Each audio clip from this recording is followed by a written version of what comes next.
hello and Hi. welcome to this Voynich Ninja web chat with Dr. Lisa Fagin Davis. Lisa is the Executive Director of the Medieval Academy of America.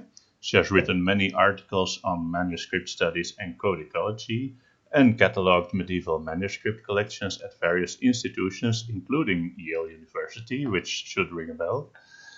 She has been interested in the Voynich since she learned about it 30 years ago, and currently she is studying various scribal hands in the manuscript. Lisa, thank you so much for doing this interview. Oh, of course. Thank you so much for inviting me. Am I right to say that you're a longtime admirer of the manuscript?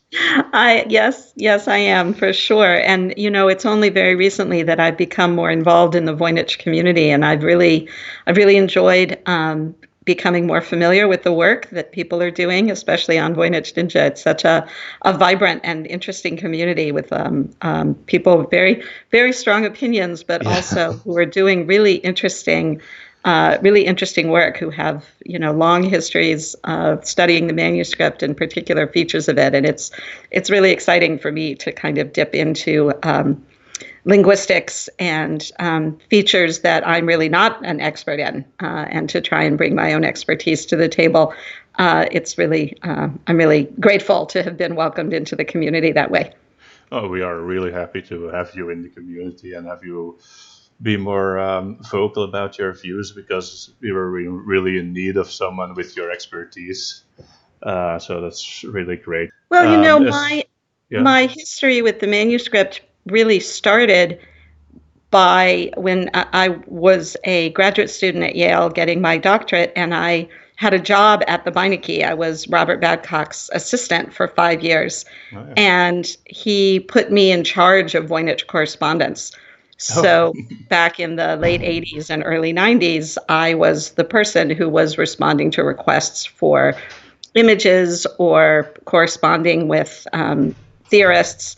And so I have this long history of theories about, of thinking about theories and analyzing and critiquing theories. And it was only really recently when it occurred to me that my own expertise in paleography and codicology could actually bring something valuable to the discussion. Right. So it was your job to interact with Voynich theorists. Wow. Well, that was my whole job, but it was part of my job. Yes. Okay. It's a challenge for whomever is the curator at the Beinecke. Yeah. The Beinecke has such a remarkable collection, thousands of extraordinary medieval manuscripts.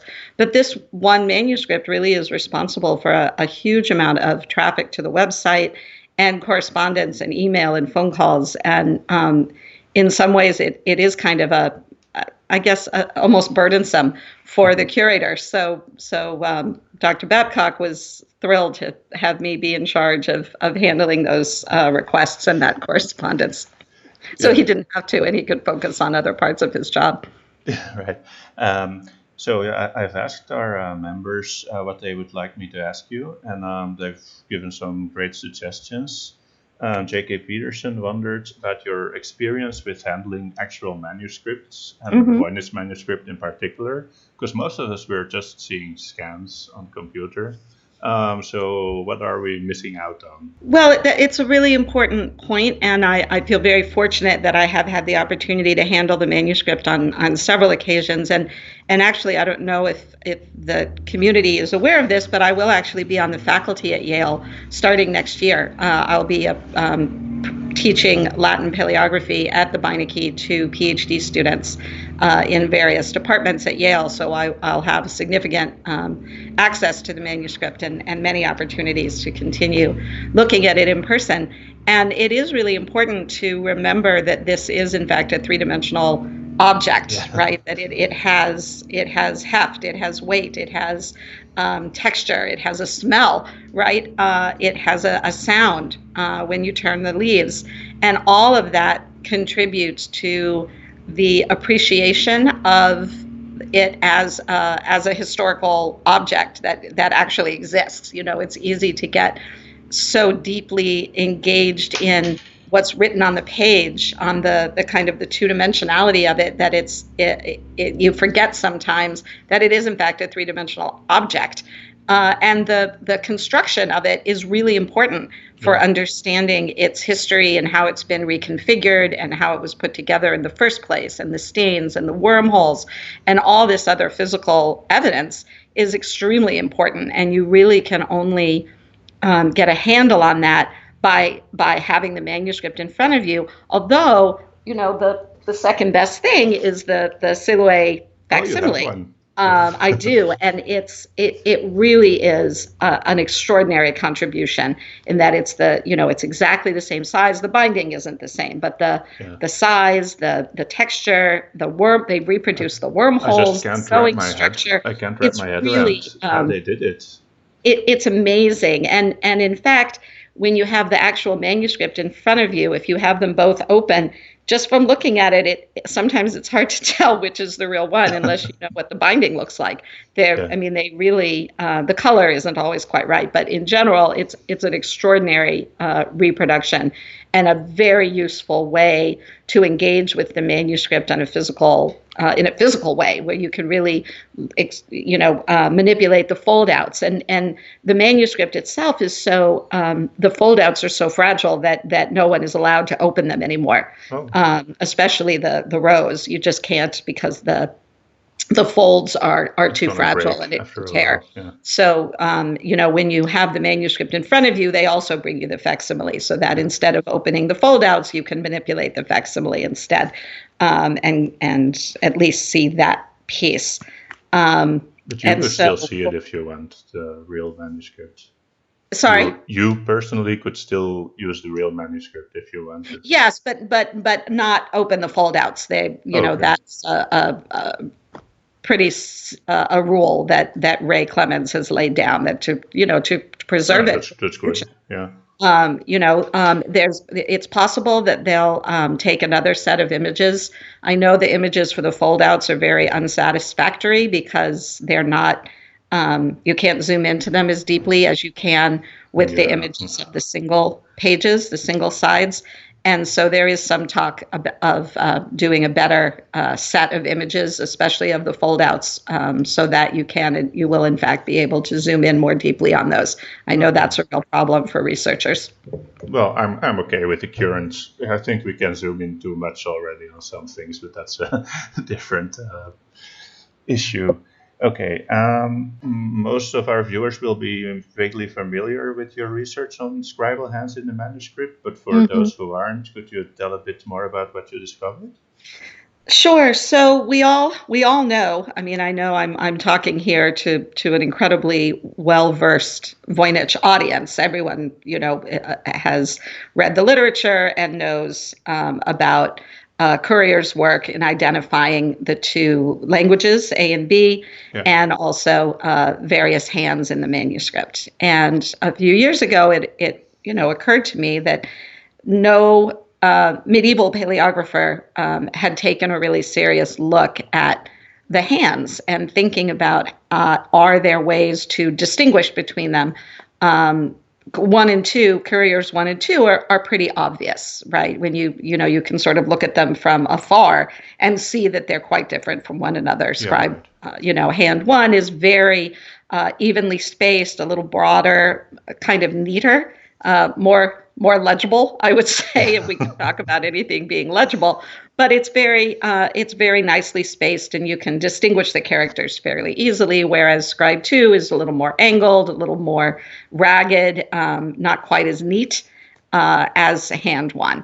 And so I started working with the digital lab at King's College London, which has developed this resource called DigiPal, which is a resource specifically designed to annotate and tag characters in a manuscript, so specifically designed to do paleographical research.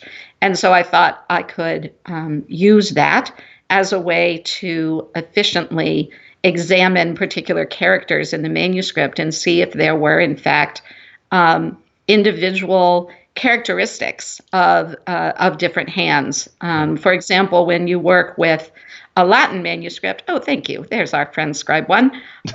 This is Scribe 1, okay. Yeah. So when you are working with, say, a Latin manuscript, you can distinguish between scribes, even if they've been very carefully trained and they're writing letters almost always very similarly to one another. There are always little details that are going to vary individually. So the way someone makes an ampersand, or the way they end a letter, or what they do at the top of an ascender. There are just little details that are really individual. And so I was trying to apply that same concept to the Voynich to see if there were, in fact, particular details that could be identified and that could be used to distinguish between the different hands. And I found that I believe that there are.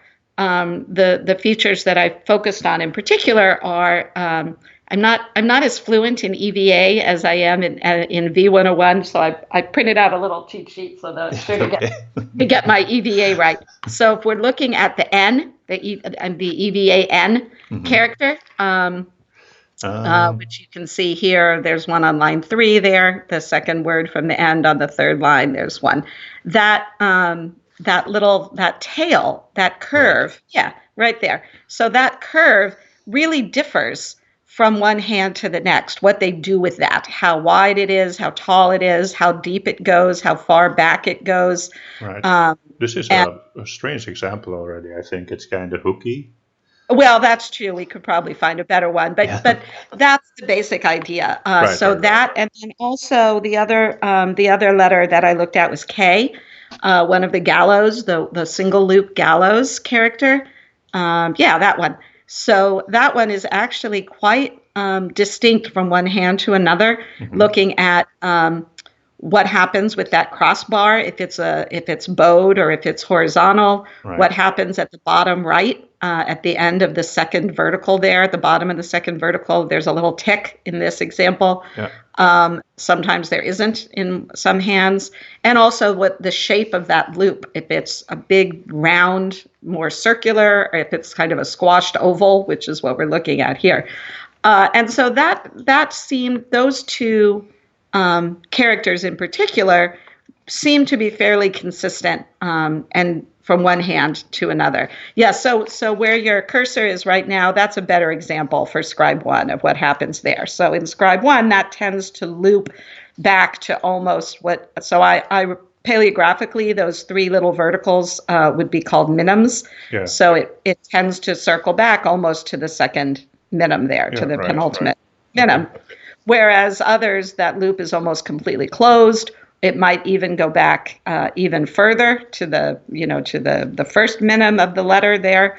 And those two seem to be fairly consistent. And so those are the features that I really worked on to distinguish my first, to get this set of hands. And what I came up with were 5.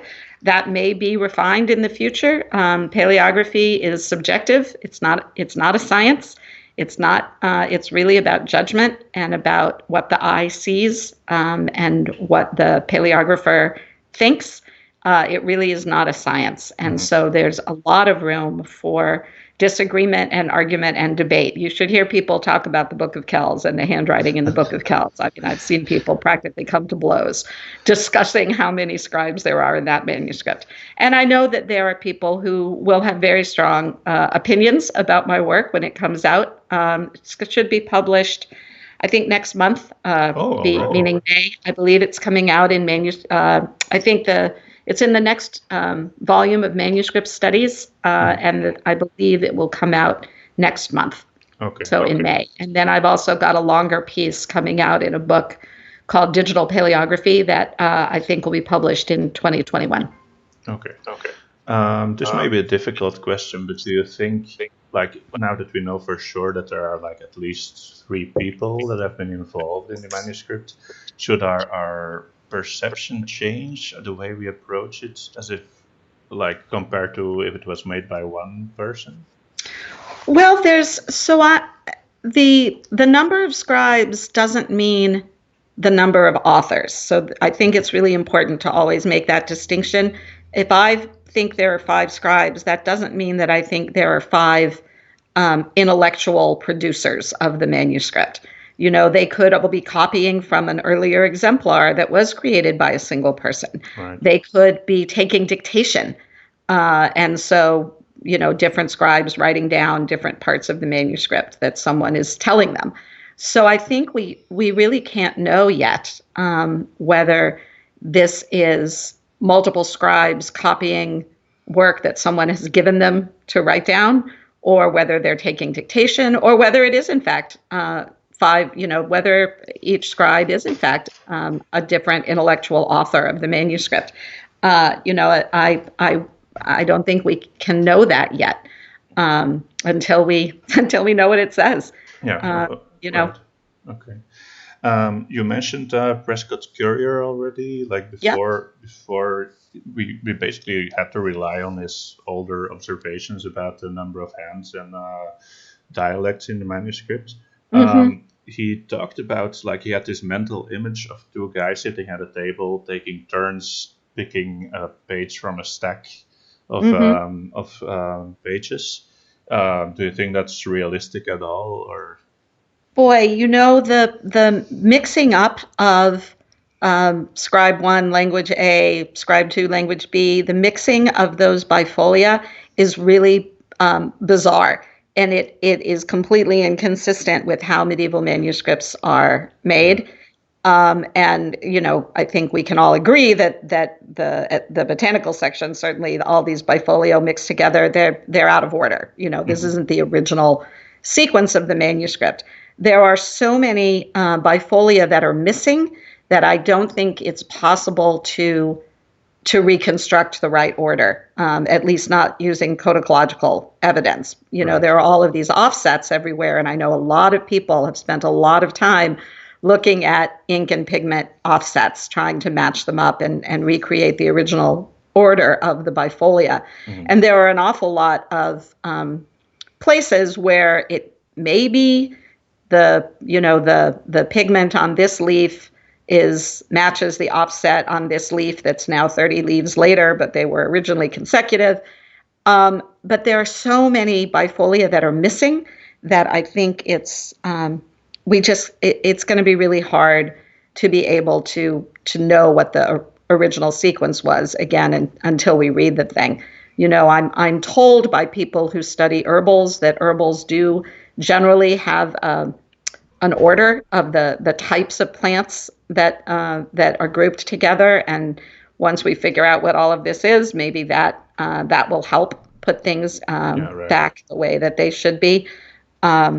But there just isn't enough evidence. I don't think I suspect that different scribal hands, that once things are back in the right order, what we'll find is that we'll find quires entirely by Scribe 1 and quires entirely by Scribe 2. That mixing of bifolia will be corrected at some point, and that's what the outcome will be. Okay, so what we were talking about, it ties into a question Nick Pelling submitted, if you would be able to reconstruct the order of the pages. So we will have to disappoint him then. I would like to, and I did print out my own facsimile of some of the quires to try and shuffle bifolia around, just like everyone else has done, right? To try and look at the offsets and look at the sequence and just try and make some, look at the stain. That water stain in the top, I think is going to be really useful someday when we really think about putting things back in the right order. And I just don't think we can do it yet. I wish we could, but I think there's just too much evidence that's missing, unfortunately. Okay.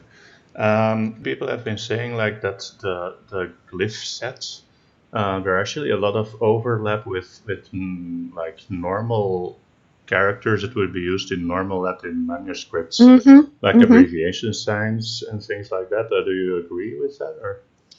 So certainly many of the glyphs obviously are inspired by Latin characters and Arabic numerals. That's obvious. The A, O, 4, 8. I hear every once in a while this idea of them being Latin abbreviations pops up, and I just am not. I don't find that particularly credible. I don't see it. Some of them are similar to some abbreviations you might find in Capelli, but I'm not sure that they carry that semantic significance. I suspect that the characters are just characters, that they don't necessarily have any relationship with the Roman alphabet on a semantic level, just graphically. Right. Okay. So René Sandbergen asked if you had the impression at some point that the scribe was still learning the scripts. I don't. That's a hard question, and some of the scribes seem to be less well crafted. The lettering seems less well crafted than others. If we could jump to Scribe 2, the interesting thing about Scribe 2 is that those pages are kind of a mess. Which one should I take? Oh, let's go to the sunflower. That's a nice one. So it's kind of a mess, right? I mean, it's sloppier. The lines aren't straight. It seems more hurried. Less, I don't know, professional, less careful than Scribe 1. But the thing that's interesting and that we'll talk about in my publications is that there are several places where you have bifolia where you have multiple scribes writing on a single bifolium. So one page might be by one scribe or the other page might be by a different scribe. Those collaborative moments always include Scribe 2. So, if you look at folio 115 recto, that's a really nice example where there's 12 lines at the top that are by Scribe 2, and then the rest of the page, then you transition to the other scribe. Yeah, right there. So I think is really fascinating. Yeah. So at the top there, where the ink is darker, you're looking at Scribe 2, and then we transition and Scribe 3 takes over. So there are several places in the manuscript where you have what seems to be this kind of collaborative, these collaborative moments, and they always include Scribe 2. And I don't know what that means yet. It may mean that Scribe 2 is kind of in charge of the operation, but I just don't know yet what that means. But I think it's an interesting observation, and you can see it best on this folio. So, and Scribe 1 doesn't really cooperate. He's most to himself. No, we don't. So we get Scribe 1 in the botanical section and in the balneological section. And then here and there in a few other sort of random spots, but only, let's see. Yeah, no, there's one place where Scribe 1 and my Scribe 5 work together. So 57 verso, which is, one of the more interesting pages in the manuscript where you have all these really rare symbols. Right. Yeah. There's not a lot of text here to work from, and they're really rare symbols that you can't compare with other leaves of the manuscript. But I'm pretty certain that this is Scribe 1. The recto of this page is my Scribe 5, and the conjoint, which is 66 recto verso, are also Scribe 5. So here you have kind of a collaboration between Scribe 1 and Scribe 5. Yeah, also an interesting page. Yeah, also really interesting and really important leaf, right? Yeah. And so there's definitely something, a collaboration there. There's room for further study. Sorry? There's room for further study. Oh, always. always. It's my hope. What I really want is for my work to help other Voynichologists with their own work, right? Yeah. That's really the hope, and I think that the only way that this is going to get untangled, that we're going to be able to really make sense out of this manuscript, is by having people who have expertise and experience in a lot of different fields working together. I don't think it's possible for one person to have the whole skill set that you need. Right. I mean, I am not a linguist. I am not a cryptologist, and I would, that is not my wheelhouse. But I hope that these distinctions that I'm making and these codicological observations will be helpful to others as they continue their work. No, I'm sure they will. I mean, I know many people are already waiting for your article to come out, and they're ready. So now that we're at this page, I got several questions about marginalia. So yeah, basically, can we use the Latin writing to learn anything more about the time, the place, the manuscript was made? So, this is where 116 verso comes into the picture, right? That's yes, so it comes in the picture fascinating. all the time. Yeah. So, I actually went on Voynich Ninja today and read that. And there's an entire, very, very long thread You read about it entirely. What? You read it entirely. Well, I didn't read the whole thing, but I skimmed it because I was curious to see what people are thinking about this, because it's really strange. Some of these characters are really unusual, and I do come down on the AN. I'm on team AN, not M at the beginning there on line 2. I definitely read that as an AN.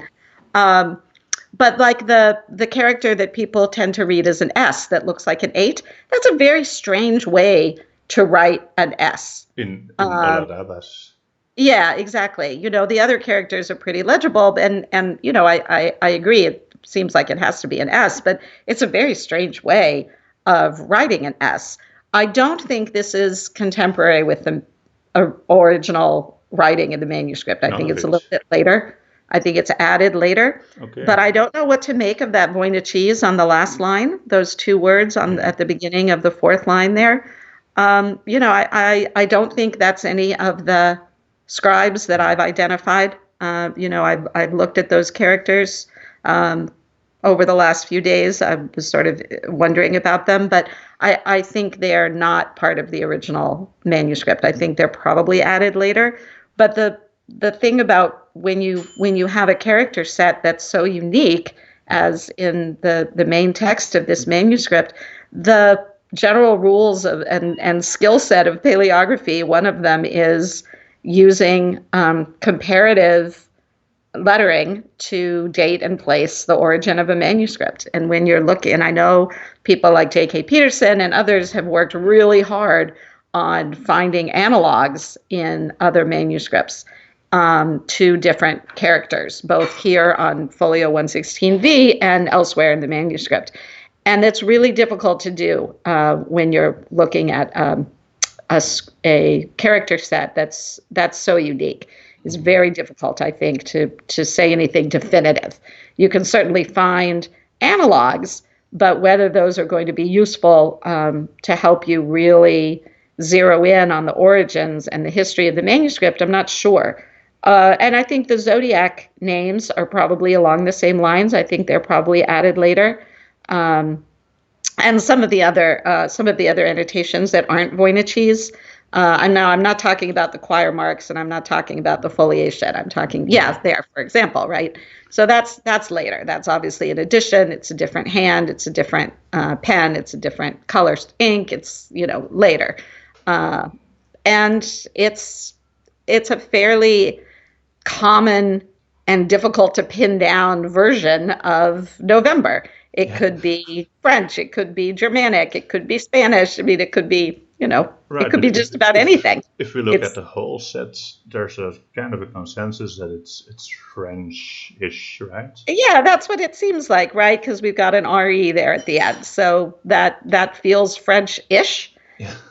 But what does that mean? Does that mean the manuscript was in France? Not necessarily. It could just be someone who was French, who wrote the annotations. Do you think we can say like a general, like a century in which this was written? I think it's probably also 15th century, but late. Yeah. If we comfortably date the manuscript, the origins of the manuscript to the early 15th century, which I think it's pretty likely that the parchment is contemporary with the origins of the manuscript. It's pretty unusual for parchment to sit around for a really long time before being written. And there's no signs that this is palimpsest. There's no signs anywhere of an old text being washed away and new text written on top of it. And so the months, I think, are probably mid to late 15th century. I don't think I would put them much later than that. Okay. Right. We have to go back to 116V for a second, because Okay. I had another question from Nick Belling. He thinks that this page, that someone like changed it later, because there's like darker ink and lots of corrections. Yeah, no, I know that he thinks that, and I don't see that necessarily. I know a lot of Nick's work has to do with the manuscript being edited and changed, and things being added, and little tails being added to different letters in different inks, and I don't see that myself, but I'm not sure. Okay. I haven't taken a close enough look at this leaf in person, and the next time I'm with the manuscript, that's certainly something I can do. All right. So you mentioned that you're working together with Professor Claire Bowen, linguist at Yale.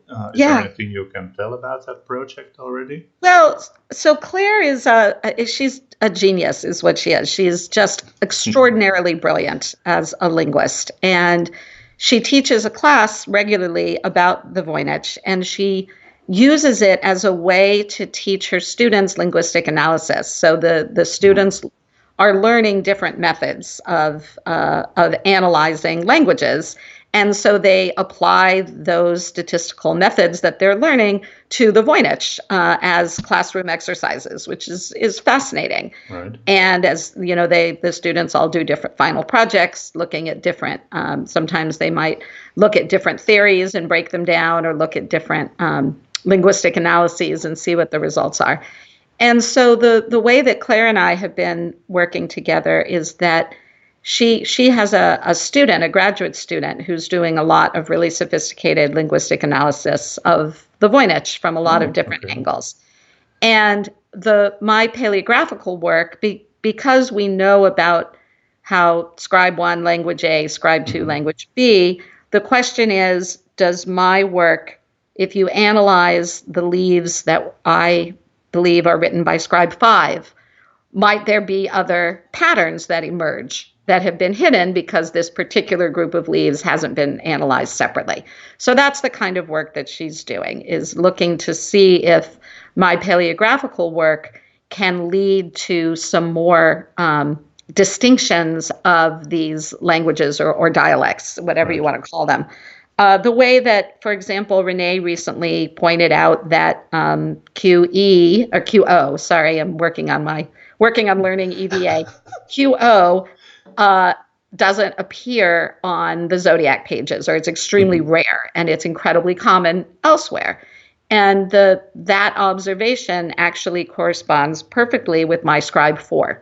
Right. And so that's something that my scribal distinction lines up with a more linguistic analysis. So one of the things Professor Bowen is doing, right, there's our nice QO right there. Well, not very one nice. One of the things that, sorry?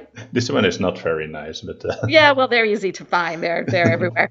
And so one of the things that she's doing with one of her students is looking to see whether their analysis matches up with my scribal designations, right, and how my scribal designations can help them with their analyses.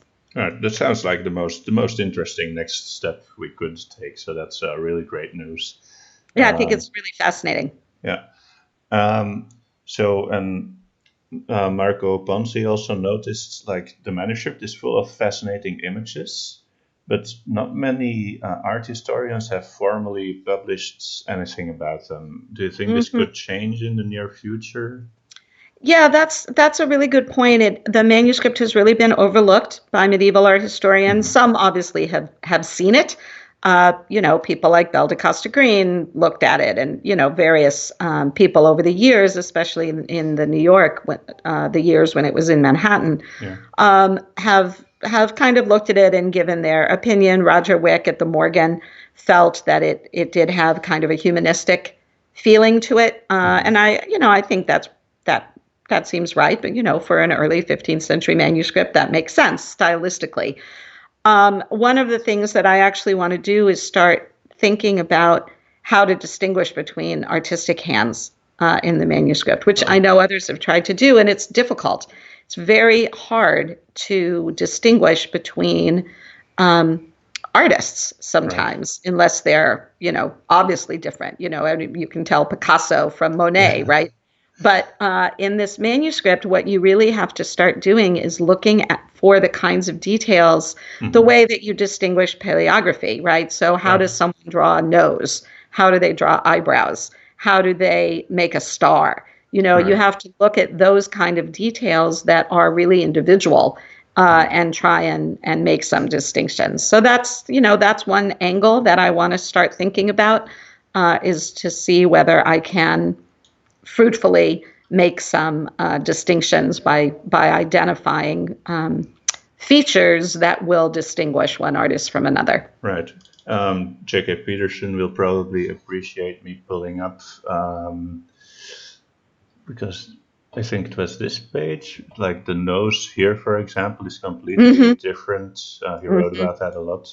So that's the kind of thing you're talking about. Basically. Yeah, exactly. So the way an artist draws a face is really individual, and you can often use that in a really productive way to distinguish. But of course, this is the if you pull up the facsimile and you open up those pages, they're pretty small. Those those ladies they're tiny in these pages, and so you can't really count on someone being totally consistent when they're writing something that's so small.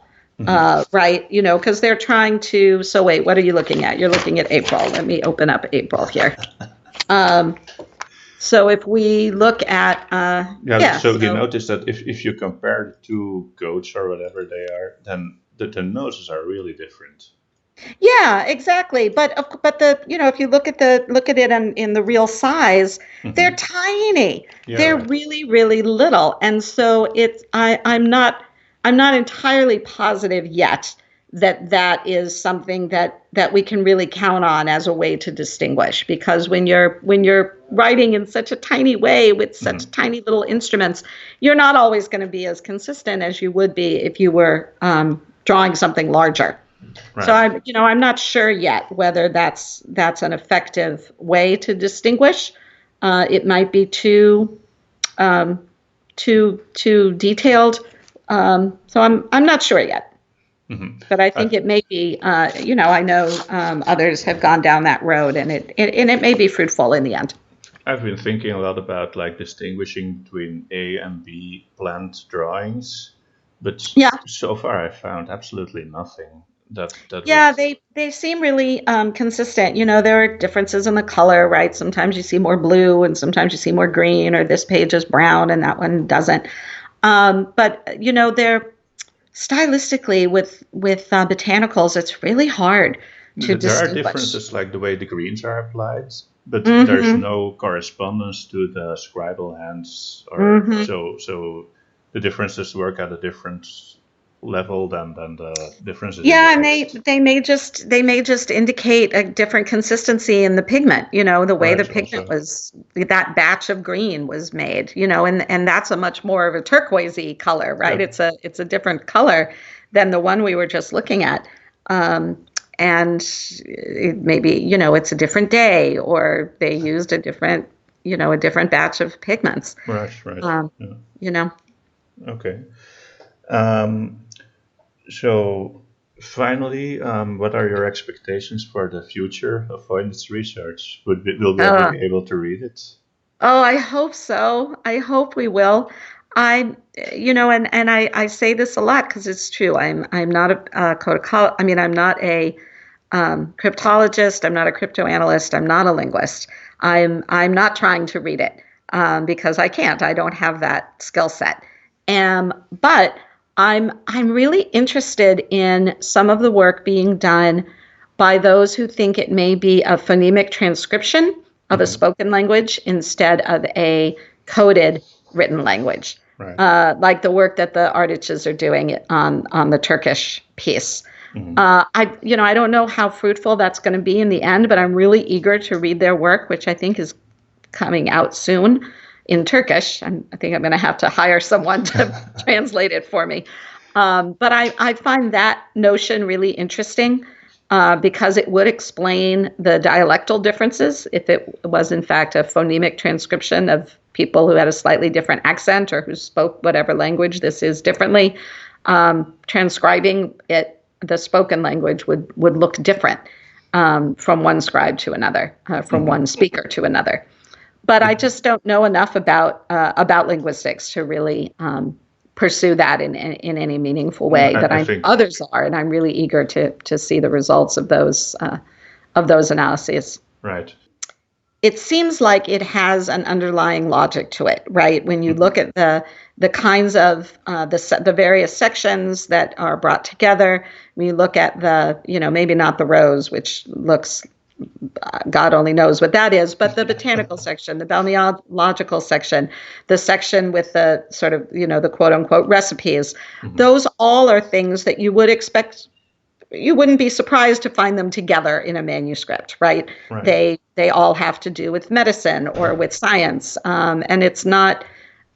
It seems logical to me that you might find all of these things together, and I suspect that's what we're going to find when we can finally read it. Is that it is in fact some kind of a scientific compendium. I don't think it's secrets. I don't think it's magic or witchcraft or aliens. I think it's likely to be some kind of a scientific compendium. Okay.